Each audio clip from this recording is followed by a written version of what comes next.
Yeah, so Elon Musk plans to shoot a car to orbit Mars for some reason. I don't know why anyone wants to do this. Whatever. I think the whole statement is facetious. I don't think he's actually launching a car on that rocket. So he tweeted a couple days ago that the first Falcon 9 Heavy launch would have his own personally owned Tesla Roadster as the payload, which I guess is like a 4,000 pound payload. I guess that is equivalent to some satellites. So I think he's just joking. He has kind of a history of zany tweets that he doesn't really mean. Yeah. My only guess for how it could be legitimate is we're going to do an all up test launch to try and put something in a Mars orbit, but have no expectations that it'll succeed. So we're just looking for ballast. So what is ballast that'll get the press excited? I'm also just really skeptical that the thing is actually going to try and enter Martian orbit. It does seem like a lot to ask for from what its maiden voyage. Yeah. Yeah, its first launch. Yeah, it's a stretch goal at best. So they're planning to land the boosters back at Cape Canaveral, and then they'll land the main core off the coast. So they're going to try to capture all three of the Falcon 9 cores that they launch.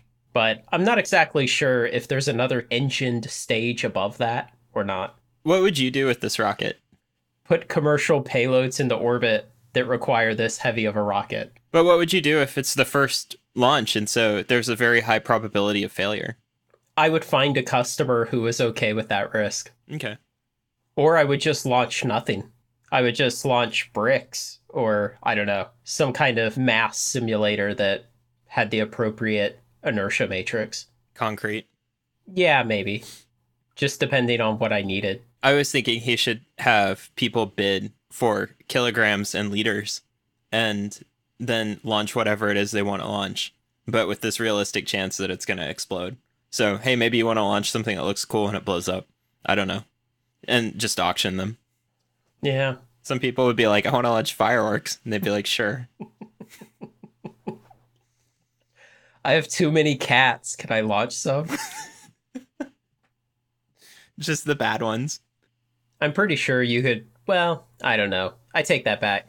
I'm not sure that you could find a customer who is willing to do it, willing to put a payload on there. I think SpaceX is just going to have to eat the cost, which they're apparently planning to do if he's joking about putting his own Roadster on there. I'm trying to think of any payload that would be valuable upon high atmospheric explosion. Confetti. I think most of the rocket will serve as confetti, should that happen. Yeah, but it's such painful confetti. I just can't think of anything. I was just thinking like smaller rockets that can launch on their own and they're armored, or gliders or balloons or anything. Stuff that's easily visually tracked from the ground, and then as it rains down you can learn more about upper atmospheric wind currents. I don't know. Yeah, chaff. Yeah, I'm running out of stuff though, because you can do sounding rockets, and people have already done all those experiments. So, concrete. Let's just fill it with concrete. Do you have anything else you want to say about Elon Musk? Did something else happen? Did he have some kind of scandal? No. An Elon gate? He's pretty scandalous. Scandal-less. Yes, excellent choice of word. I think he's up there with Mike Pence at this moment of unable to pin a scandal on him. Of the sexual nature, at least. Mm. So, did you want to tell us about something today? Yeah, maybe. I wanted to maybe talk about helicopter air taxis and derivative vehicles. We kind of always talk about them as helicopters, but there are a bunch of other things, multi-rotors and tilt rotors and other setups, but there's kind of an interesting past and an interesting present of helicopter taxi services that most people aren't aware of. And there seems to be a potential for an interesting future. So, back in the 1960s, helicopters really came of age. So, you finally had jet engine technology to the point, and helicopter dynamic control to the point where you could produce really good helicopters. What was going on before then? Why were the 60s when it suddenly happened? The 60s are when real mass production took off and when the military first started to use them in a widespread way. So in the Vietnam War, they were using the UH-1 Huey helicopter on a huge scale. I think the Bell factory was putting out 5 a day. It was really the first kind of mass usage of helicopters. They had been around since the 1930s, but you had to get engines to a certain point. You had to get understanding of control dynamics to a certain point. You had to get the rotor technology and the materials to a certain point. And so you had this whole constellation of technology that had to get up to a certain level before it became viable to adopt them on a mass scale. So similar to like early electric cars in the 1990s and prior, you could build an electric car, yeah, but you couldn't mass produce electric cars economically. So you just had to wait for enough technologies to get far enough along. And that kind of finally coalesced in the 1960s. And the example that most of us are familiar with, probably from movies and maybe a few of our listeners from their memories, is the UH-1 Huey helicopter in Vietnam, which if you watch any kind of Vietnam movie or documentary, you will definitely see. It's this kind of boxy helicopter, and you'll see it hovering about 8 feet off the ground and guys jumping out of it into the jungle. So at the same time, there were other companies with other helicopter designs that were viable too. And all of these companies were making military helicopters, but they would also make commercial variations of those same airframes. So they take all the work they had already done for the airframe itself, the drivetrain, everything else, and then they would kind of repackage it in a more civilian-friendly way with like a nice interior and nicer seats that weren't just canvas stretched over pipe and, things like that. They would add more sound damping and probably take away ballistic protection and stuff like that. So they would attempt to sell these in commercial variants. And so industries based around helicopters started to take off too. And again, they had existed before that in the decades before, but the ability to move helicopters into new usages that it had been uneconomical to do before took off with it. And one of the things that came about was early helicopter taxi services. And these started up in the 1960s, which was something before Blake and I started talking about this subject with each other a couple months ago and then started researching a little bit. I had no idea that was the case, that 50 years ago in many major American cities, you could just call a booking agent for one of these companies and with 30 minutes notice book a flight on a helicopter taking off from one of several places downtown and just flying to the airport. And that's how most of these services worked.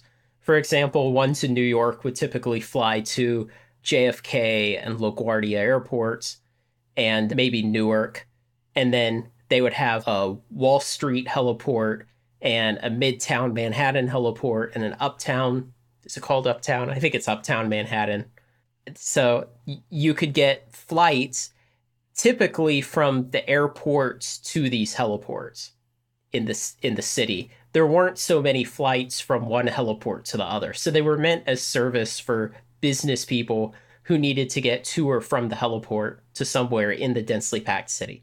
And some of the prices that I found for this stuff from back then, inflation adjusted, would have been like $55 or $60 for a flight from one of the airports in New York to one of these destinations in New York City. That seems pretty competitive with a cab ride. Yeah, it really is. And the thing is, you're taking these short, like 8, 10, 13-minute flights. They're very fast. And so they were very competitively priced. It was probably also really cool. Yeah, I bet. New York seems like a good city to fly over. Yeah. And so New York had these services, LA had them, Chicago, San Francisco, a lot of big cities like that, cities of that scale had helicopter taxi services in the 1960s and 70s. And they when they would land in the city, they were landing at these heliports, which were established landing spots on top of large buildings. So in addition to that, these companies would offer charter service too. And the ones based in New York would offer charter service out to places like Bridgeport, Connecticut, and Martha's Vineyard, and these other like popular places that were, within 100 or so miles. And I couldn't find pricing on that, but it was a service that they would offer. But the regular day-to-day operations were within the city, and they would run these flights typically once an hour, and it would be 8 or 12 or 16 passengers depending on the airframe. Wow. And the companies typically had fleets of 2 or 3 or up to 6 helicopters. And typically the companies only ran in one city. These were not large companies that were running these operations in multiple cities.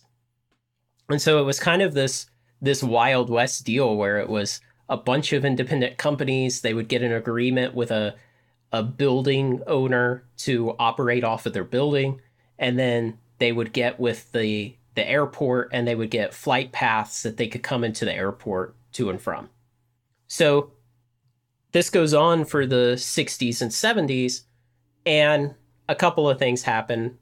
Eventually, we have the oil embargo in the 70s, and the cost of fuel goes way up, so that hurt these companies. You eventually had a couple of crashes. There was a famous crash in New York that killed a couple people. There was a famous crash in San Francisco, and you would have these big perception problems when these crashes happen, because then the not in my backyard people who probably already hated that this service was running would have a lot of attention from the press now, because you just had a big helicopter crash, probably on a building. And it made it very easy for them to start putting leverage on city councils to get these companies banned. Eventually, these companies would all fold or go bankrupt, or one way or another, they would go out of business from financial pressure. And a couple of them survived into the 80s, but it was a very difficult time with the fuel prices, and it kind of turned out that it's really expensive to operate a helicopter taxi service. When you're using a helicopter that's designed for military use, where the military says, hey, we're fine, having a high cost per flight hour because we're the military. We're not putting a ton of pressure on designers to design vehicles that are cheap to operate. And so you sell those off later as commercial vehicles, and a lot of those high operational costs come with them. And for many years, you can defer those costs and not pay them, essentially by skimping on maintenance or pretending that you're doing the maintenance correctly, or maybe getting a little lucky in your crack detection on certain vital parts. But eventually those costs catch up to you. And like Blake said, 55 some odd dollars for a helicopter ride is very competitive. I mean, I would probably do it just for the hell of it, for like a 15-minute helicopter ride, even if I didn't need it. I'd pay double that just for the round trip. Yeah. Just to get back to where I started, because it'd be cool.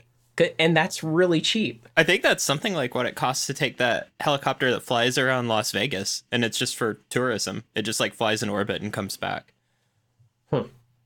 So eventually these companies folded, and there were several attempts, and if you go and look on Wikipedia, there's this long page of defunct helicopter taxi service companies.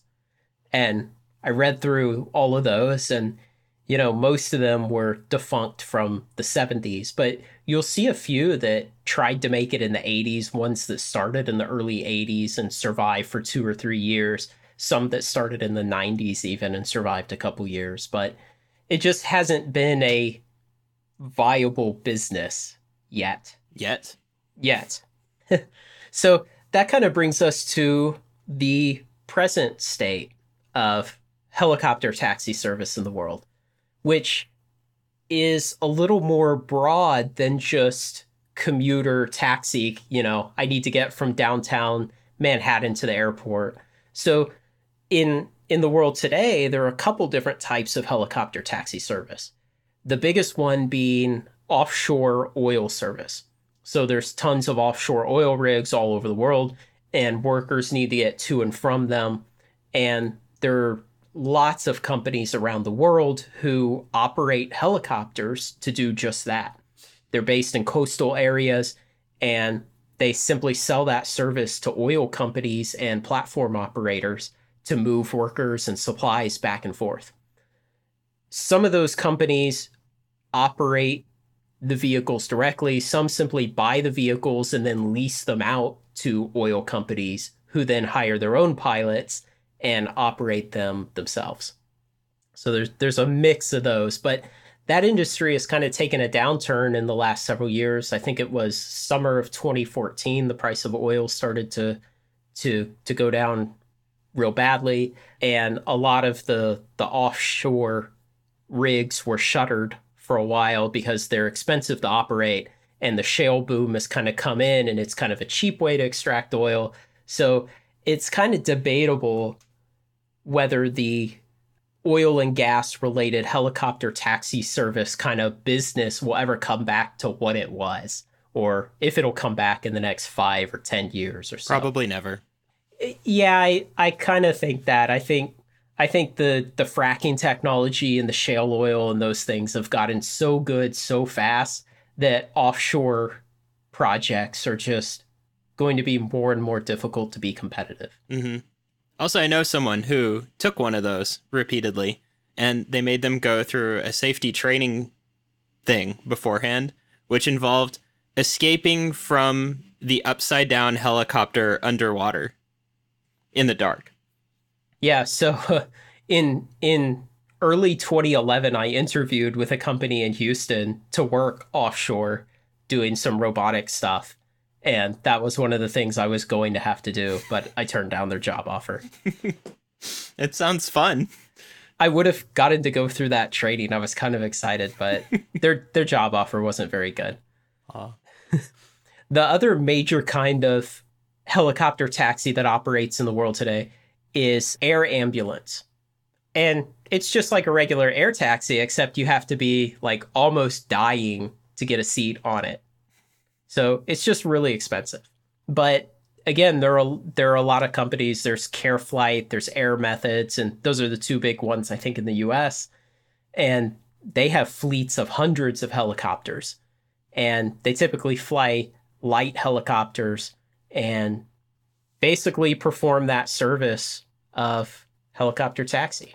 But there are some additional ones. There's helicopter services that are used for forestry, for when they go into forests and they find the best trees that they want to cut down. They'll cut them down and then they'll have a helicopter hoist them out. So there are companies based around that business model. What's the point of doing that? It's much easier to get that one entire tree that you want out of the dense forest by picking it out with a helicopter. Because there's no roads. Why do you want one tree? Because you're looking for a specific example of some species of a specific quality, and you want to leave all the rest. Oh, I didn't know that was a common task. Yeah. And so when you find him, there may not be a road for miles, and you don't want to cut the tree up too much there.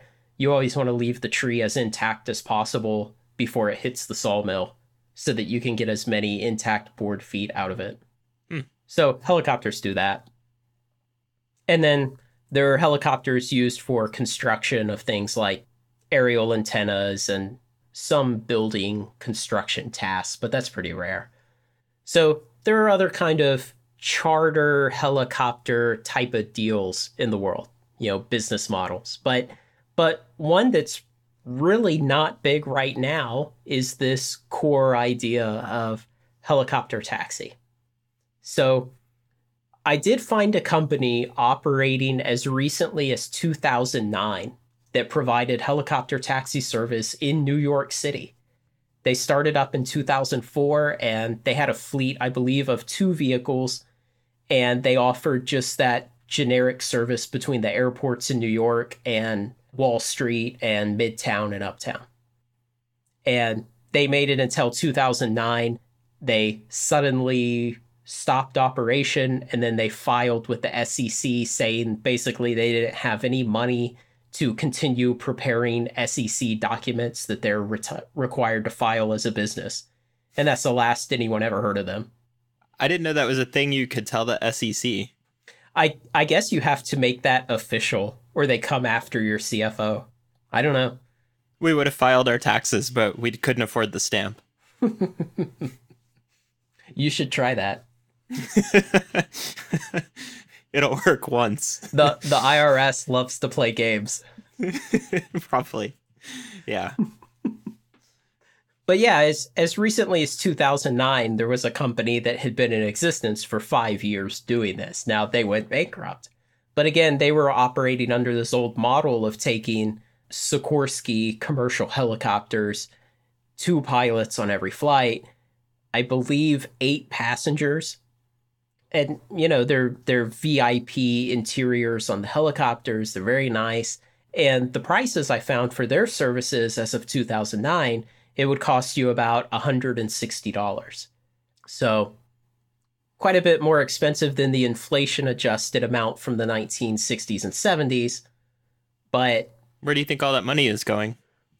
Arguably, the vehicles are more expensive to operate. And people go back and forth on that, of whether helicopters are getting more expensive or less expensive to operate. I think what really happens is a new airframe comes to the market, and initially it is very expensive to operate. And then over the life of its usage, it becomes cheaper and cheaper. So its cost per flight hour descends over its life, but eventually some new model comes along and tries to replace it in the market, which initially has much higher operating costs. So that makes it really difficult to say, are the prices going up or the prices going down per flight hour of operating helicopters? It depends on how old the helicopter you're talking about is. Are manufacturers trying to make helicopters that are cheaper per operating hour? Yes. And I think they are legitimately trying to do that. I don't think they're just saying they're trying to do it to fool customers. And then behind the scenes, they're like, ha, ha, ha, ha, ha, you know, and they're just like giddy over the money that they'll bring in from their customers operating helicopters. I'm sure you'd be able to notice your fuel consumption. Because more and more, there are third-party companies that come along as soon as any intellectual property issues are resolved. They'll come along and start offering third-party versions of replacement parts for helicopters. For instance, the old Bell Model 47, which is the big like bubble helicopter that you see on old episodes of MASH that they flew in the Korean War, that has metal rotor blades.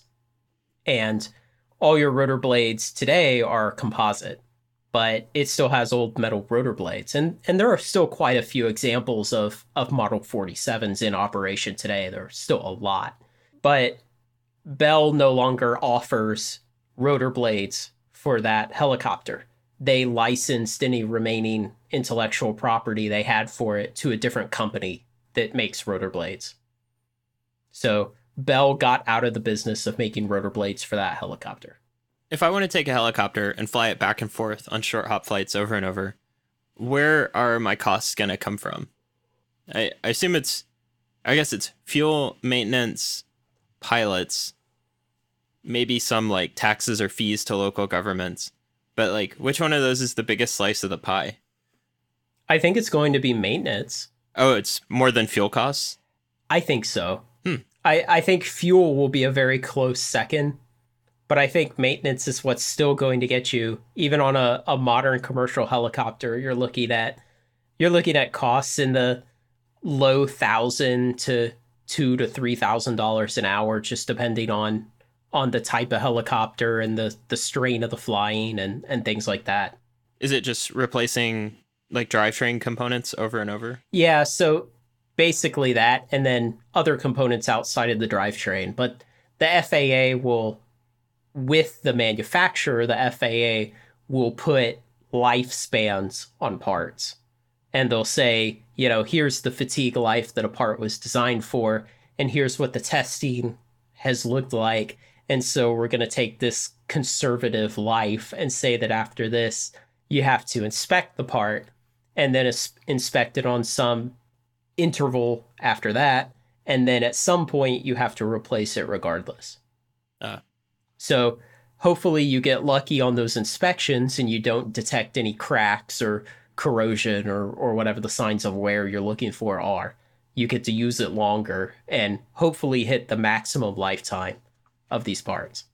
But you're still going to run into maximum life on a lot of parts eventually where you have to replace them. So I think those cumulative costs of maintenance over time are the biggest expense on a helicopter. I think more than fuel. Also, these are vehicles that spend a long time sitting, loading, and unloading passengers while they're idling. So the engines are running, but they're running in idle and not consuming as much fuel. So they may do an 8, 10, or 13-minute hop in the air, but then probably sit on the ground for 6, 8, 10 minutes idling while they get ready to do the next hop. Is that good or bad? Well, it just means that the costs of maintenance grow faster than the cost of fuel. If they were flying all the time, their maintenance costs should be about the same, but their fuel costs would go up because they'd be consuming more fuel. Is it because you care about hours on the engine? Yes. Okay. You also care about engine starts. That's another thing that's measured. Does starting from idle count? No. Oh, okay. So you'd have like one start per daily shift of that helicopter. Probably so. Are any helicopter taxis running in foreign countries? Yeah, I found ones in Hong Kong. There's a currently operating one in Hong Kong that runs to, I believe the city is called Shenzhen. It's a city in China just north of Hong Kong. Across the border, you might say, if there's still really a border that's considered. But it runs Hong Kong to Shenzhen to Macau between those 3 spots. And I had looked up the prices on that and then converted it to US dollars. I want to say it was something like $1,200 for a flight from Hong Kong to Macau. But that's quite a bit longer flight. It's something like 40 or 50 miles, something like that, across the whatever little sea runs in between there. Okay. I bet it is a lot less time than getting there some other way. Yeah. Also, there's a lot of very rich people there. Yes. It's a great place of concentrated wealth to run that business in. Yeah. The other thing is it kind of borders on not really being a taxi service because it's kind of a short hop airline at that point. Yeah, I was just going to say, aren't airlines sort of taxi services? Well, yeah, and so you have to draw a distinction there in a space where there may not be a good distinction. I mean, I fly from Fort Worth to Tulsa, Oklahoma several times a year. And it's like 42 minutes in the air. I feel like the distinction would be, can you hail it? So like, can you get an on-demand ride? And if they fly on a schedule and they don't care about your schedule, they're like, you have to be here or we leave without you. That's when it stops being a taxi service. Then it's more like a shuttle or a bus or whatever. Okay. Yeah, maybe that's a good definition. Are there any helicopter services that'll just pick you up if you go stand in some local clearing and wait? No. Really? Yeah. I sort of thought there might be. Not that I could find. I mean, I guess you could charter, and if you pay enough money, you can get that. But not as like a normal service. So one of the issues with helicopter taxi services is that they're operating within cities, and so they have to have established heliports that they're operating in and out of. And this kind of goes to the distinction of what a heliport is. A heliport is just where you can land helicopters, but also park them. And so what a lot of these places are operating out of are technically helistops, which is just a place where you can land a helicopter, idle the engines while passengers load and unload. But there's no parking for helicopters. You don't then pull collective and taxi to a parking spot and land there. Okay.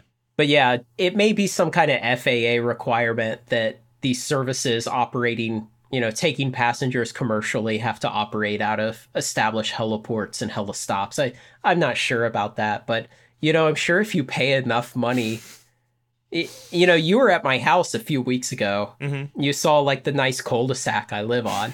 So I'm sure if we paid enough money, we could get a helicopter to land there and pick us up. You got to get a quote on that. Man, maybe I will. They could take you to the airport when you have to go fly to Tulsa. Yeah. They could just keep going, get me there pretty quick. Yeah, that's true. But only you as a passenger. It would cost thousands of dollars. Yeah. It would be very expensive. But to go to the airport, it might be worth doing one time. I worry it would cost like $600 or $700 or $800 just that quick trip to the airport because it's not an established service running scheduled flights and you're only one passenger, like you said. Yeah. I'm not sure if it'd be cool enough. Also, I know that the DFW Metroplex is a nightmare of airspace restrictions because we have DFW Airport, which has 4 major runways. We have Love Field, which is a minor airport. We have Alliance Airport, which is another large minor airport. We have Naval Air Station Joint Reserve Base Fort Worth, which has its own runways. And then we have the normal, smattering of about a dozen small private airports. And it just creates this giant nightmare of airspace restrictions all over the city. They could find a way. For enough money, they would. Yeah. Thread the needle between all that restricted airspace. I always wondered when Rex Tillerson was still CEO of Exxon. I saw one day somebody published where his house was, and he has this obviously very nice mansion, but it's quite a ways from Exxon's headquarters in Plano. And I kind of wondered if he just had a helicopter take him every day. Because you would imagine for a guy like that, his net worth and the value of his time, it would make a lot of sense to just have a helicopter come pick him up every day. Yeah. You can also get chauffeured. Some people don't care about commute time if they're being chauffeured. Yeah. In their Rolls Royce or whatever it is. Yeah. Okay, so that brings us to kind of the end of the present. And so now we get to the future of helicopter air taxi. And that is all of these hailing services and autonomous vehicles and things like this. So several companies are developing the, I'd say, user end of it, like Uber. So they're integrating it in with their normal hailing app, and they want to set up this scheduling service and own these autonomous vehicles that will fly people around. Uber is partnering with some aircraft manufacturers, Embraer, Mooney, Bell Helicopter, and a couple others on their team who will design vehicles for Uber. So the concept that Uber published a video of recently was this electrically powered tilt rotor helicopter. And the video kind of vaguely showed 4 people sitting in it. It showed one single camera view from inside the passenger compartment, and it didn't move around. So, you could still assume a lot. Maybe there were several rows of seats in their concept. And their idea is to go back to a lot of the business model of these previous helicopter taxi services. You'll have heliports and helistops. You'll have popular destinations like airports and big buildings downtown. You'll have scheduled service. You'll still have to go through the TSA. But they're going to reduce the cost by having no pilots on board. Initially, they'll have these remote pilots who kind of monitor things, but I think at some point they'll get rid of most of those guys because they just won't be necessary. And then they're going to be operating electrically powered vehicles. And initially, these designs are all battery powered. There's a bunch of companies that are working on different designs. So Bell Helicopter has one, Boeing has one, Sikorsky has one that they're working on. A whole bunch of kind of unknown startup companies are building little electric powered quad rotors and things all the way up to like 16 rotored vehicles that are electrically powered. So at this point, they just got all these really heavy batteries on board, and I guess they just have real short flight times or something. I assume eventually they'll move to fuel cell, or they'll just hope that battery technology gets better and better. But they're going to electric drivetrains, and that simplifies things a lot. It will lower your cost per flight hour a whole lot. It'll probably lower your fuel cost a whole lot. It lowers the noise a whole lot. It lowers the maintenance intervals a lot and the amount of time that a vehicle is down for maintenance. Why will it lower your noise a lot? Because you don't have all the metal ringing and the loud engine running. You don't have a jet engine exhausting noise to run the vehicle. Is that really that loud? It's pretty loud. When I think of the noise of a helicopter, I just think of the thump of the blades. So a lot of them are moving to at least tandem, but in a lot of cases quad and even more rotor designs.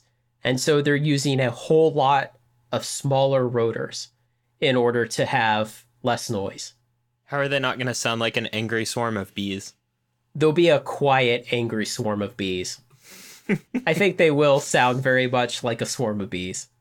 Okay. But that's one way they're trying to mitigate noise is, I think, back in the 60s and 70s, I found evidence of this. People would complain about the noise of these services. Even in downtown New York City, people would complain that, like, oh man, these helicopters are too noisy. But I think people are even more sensitive to that now. Probably. And so these companies are trying very hard to design these vehicles to be neighborly, you might say, as much as possible. Do you think fuel costs will really be lower? I think the cost of buying jet fuel is going to be higher than the cost of recharging a battery. Yeah. Because jet fuel is kind of this decadent, concentrated energy source.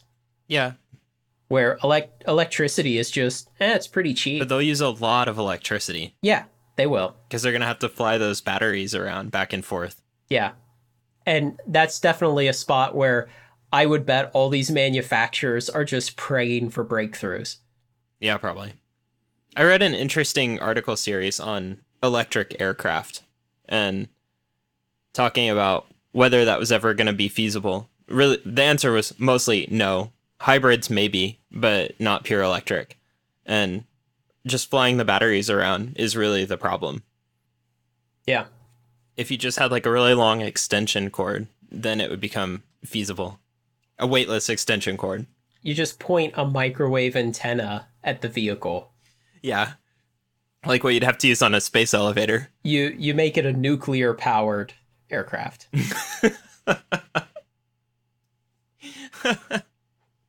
That would seriously work. It would have to be enormous though, because nuclear reactors are very heavy. But that would really work. Then it would just be about maintenance costs. Maybe you could build some kind of enormous nuclear-powered helicopter that never lands, except for maintenance. You would just have enough rotors that you could have some down for maintenance at any time. Oh, man. So it never, ever lands. It never stops. Man, someone needs to call Elon. Yeah, that would be quite an engineering project. Just to support this one helicopter in the air, you'd need some enormous amount of infrastructure on the ground. Okay, so this modern iteration of helicopter taxi is kind of banking on several ideas. One, they'll get autonomy working, which I think is a given. I think it's probably already working, but you have to get through FAA certification with it. The nice thing is the aircraft industry has a pretty good relationship with the FAA, unlike some industries with their government regulating bodies. The FAA and the aircraft industry work together really nice, and they don't do it in a dangerous kind of regulatory capture and crony kind of way, where the aircraft industry more or less owns the FAA. So they're still kind of honestly being rivals and keeping each other in line, but they do work together very nicely when there are problems with regulation or when new technology comes along that leaps over the current regulation and things need to change. They do have a very good history of getting those kind of problems fixed.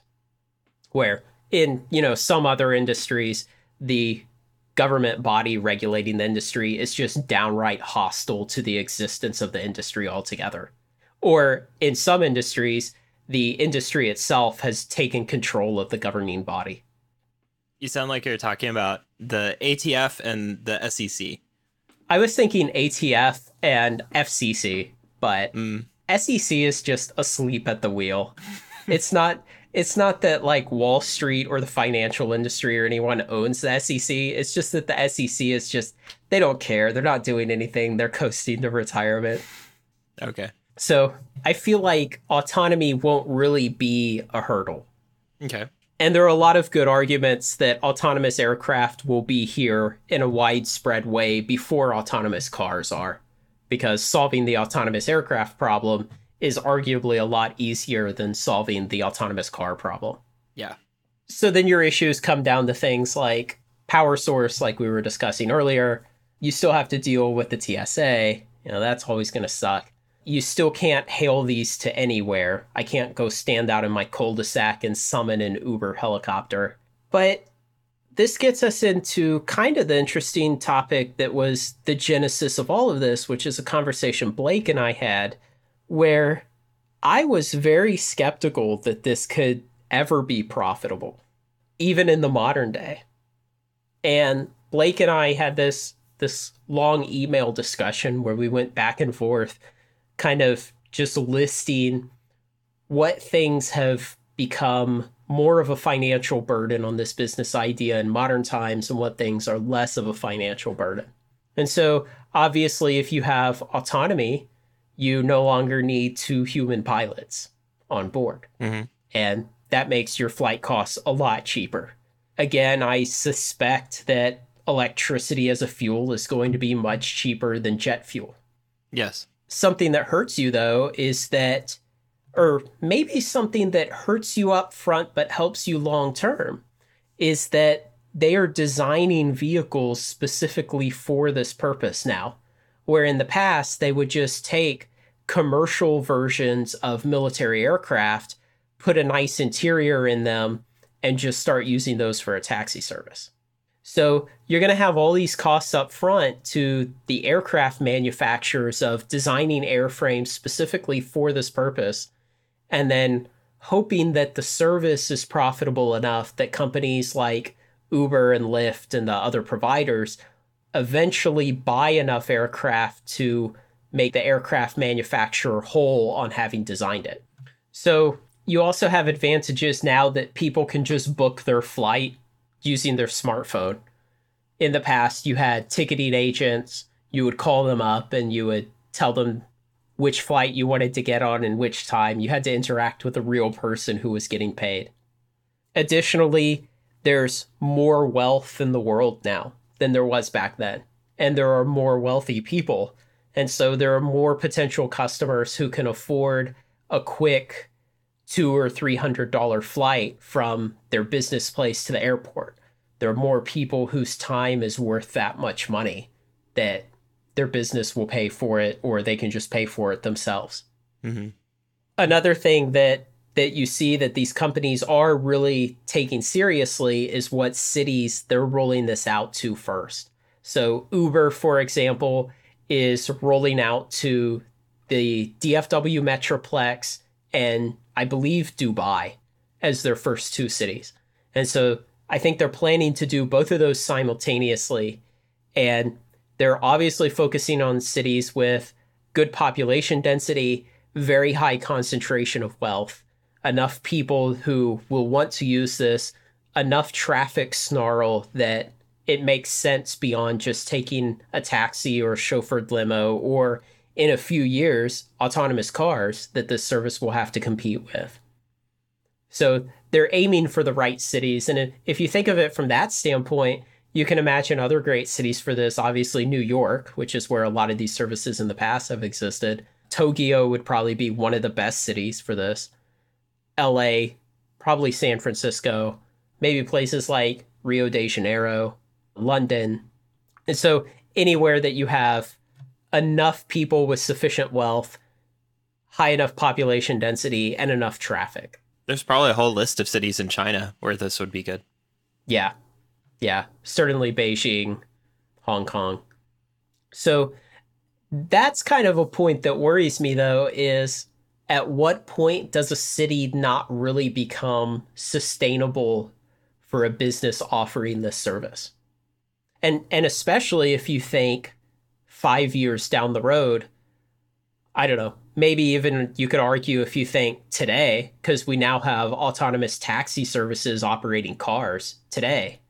So how does that affect this in smaller cities?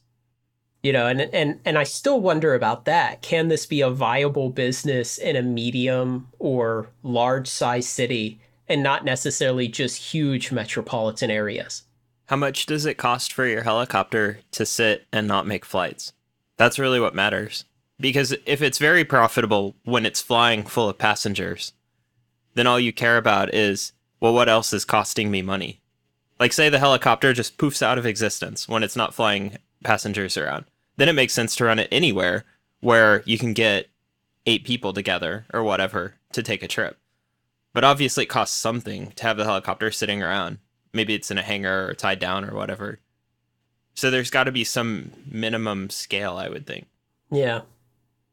What you're really just pointing out is once you find the cost of not flying passengers, then you look for any city where you can fly passengers for a penny more than that cost. Yeah. Okay. Or you may even do more exotic things, like the helicopters show up in the summer months and then they get moved somewhere else, or they get parked in some cheaper way or something like that. When, I don't know, I assume fewer people want to take them during the winter. Or maybe you ship the helicopters between the northern and southern hemisphere or something like that. Yeah, I can definitely imagine shifting your fleet certain places.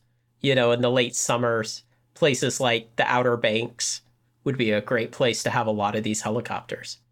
But then in the winter months, maybe you do want to send them to northerly places where roads become more impassable and people might want to use them to travel a couple 100 miles at a time. Oh, yeah, maybe so. I was imagining helicopters all fly south for the winter, but maybe they all fly north. They get in a nice, like, V pattern and ride each other's wakes. Wherever electricity is plentiful for them to feed on. Before they leave, you can slaughter them for their delicious fattened livers. But back to our list of things that would make this harder to operate today compared to the past. There are more FAA regulations today than there were in the past. So your compliance costs are increased, your certification costs for the vehicle are increased.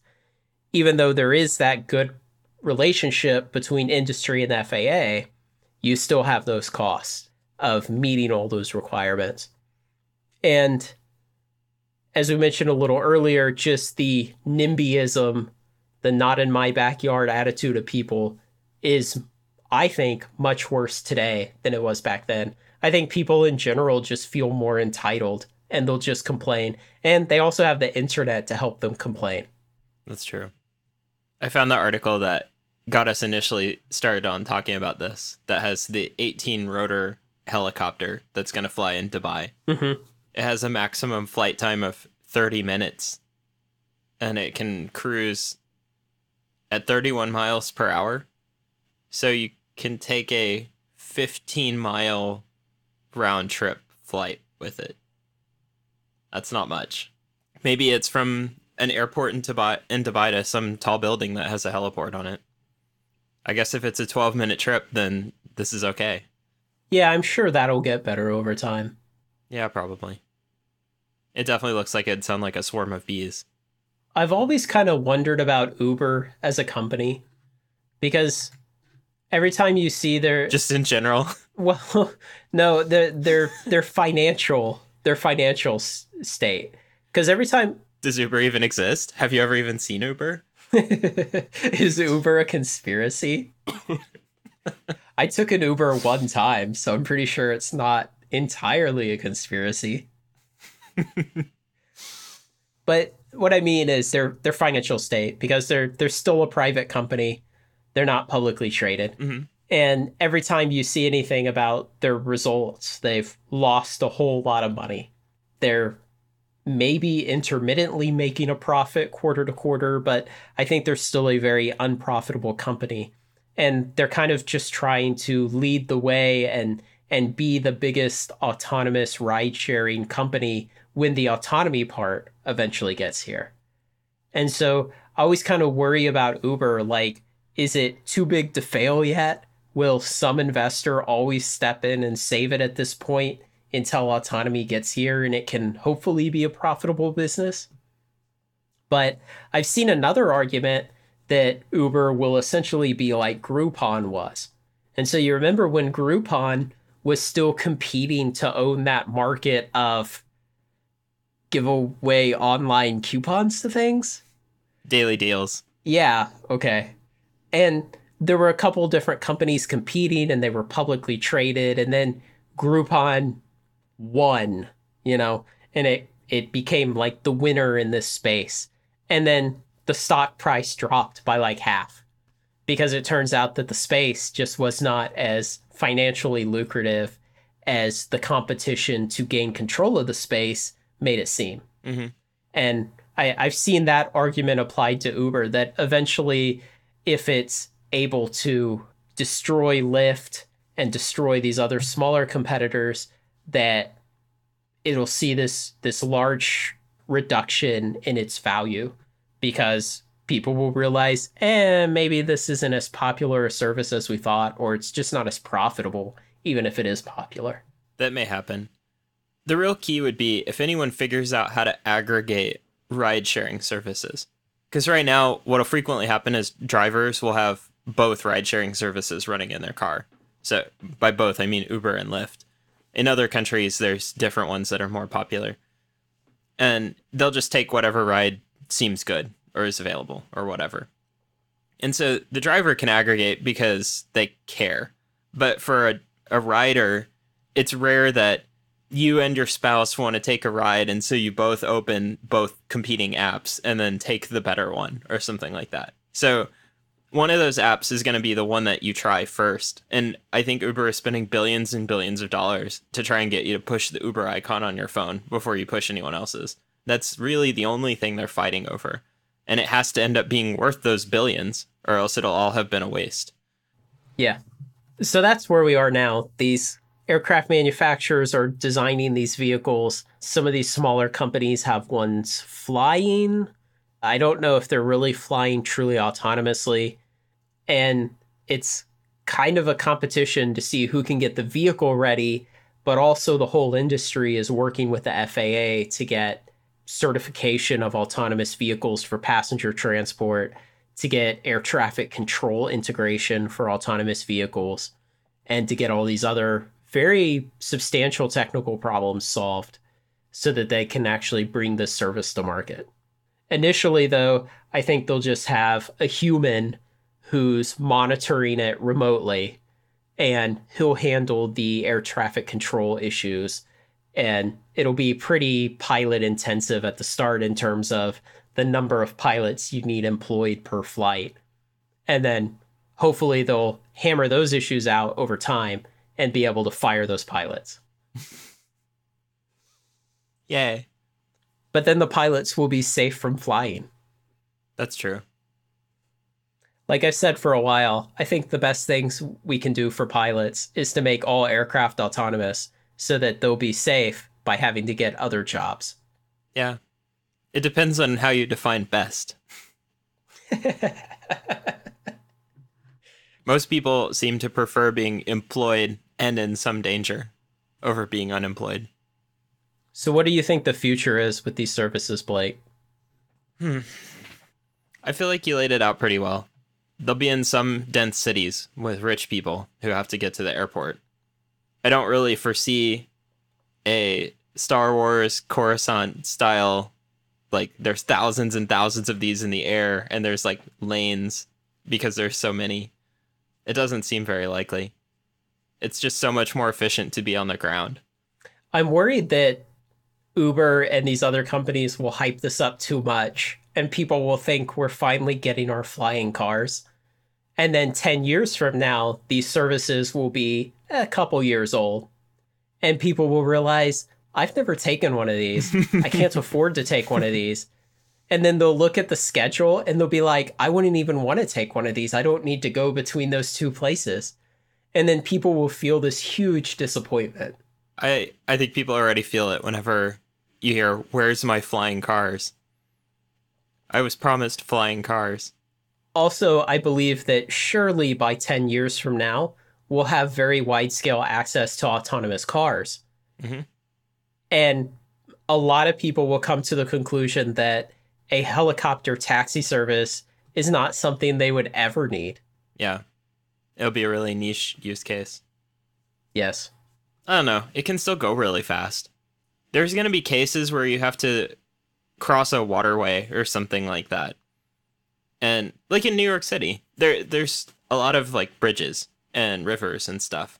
And so there's just certain things that unless you have like autonomous motorcycles or something that can lane split, you're just not really going to get around the traffic issue. And so it's going to be like, do you want a 1 to 1.5 hour trip or a guaranteed 15-minute trip or something like that?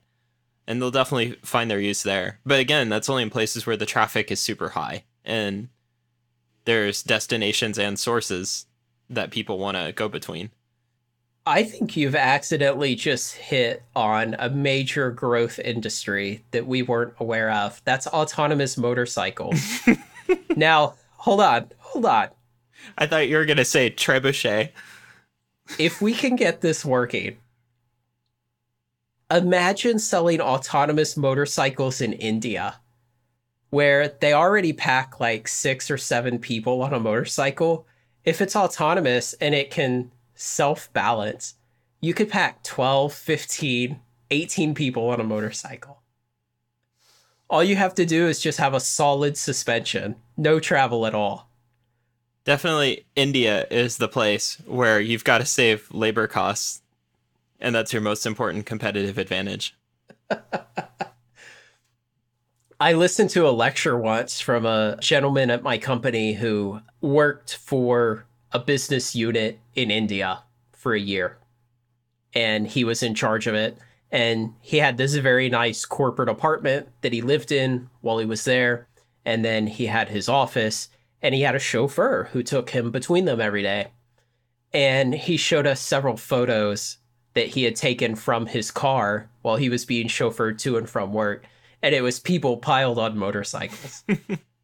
And he said that the record he had seen was 9 people on one motorcycle. Wow. How does the suspension handle that? I think a lot of them were children. Oh. And so in equivalent weight, it was probably only like 4 or 5 people. I know one of the stories I've heard, I can't remember who was telling this. They went to India and got a taxi somewhere, like to eat lunch or something like that. And so they got out of the taxi when they got to the place, and then the cab driver was like, "Oh, I'll wait here." And they were like, "What?" He's like, "Oh, I'll just wait here for you to get back." Because it's so cheap for him to just sit there and wait that commonly people will take a taxi and then the driver will just wait for them and then they'll just get back in. That way your taxi is definitely there. It really highlights the difference in labor costs. Yeah, that's really weird. Yeah. I would imagine the value of the vehicle working would still be pretty high, though, even if the value of the driver working is not very high. Yeah, maybe so. Hmm. So what do you think the future has? For me, probably just really nice autonomous cars. I don't really see this as a service that will grow into something that I would use more than a couple of times in my life. Hmm. Unless my career takes a much different trajectory than it is now. There really won't be a need for me to use this, because anytime that I'd want to travel somewhere, I would probably be with my family. Yeah. Well, maybe it'll help out some future businessmen. Yeah, and that's very worthwhile.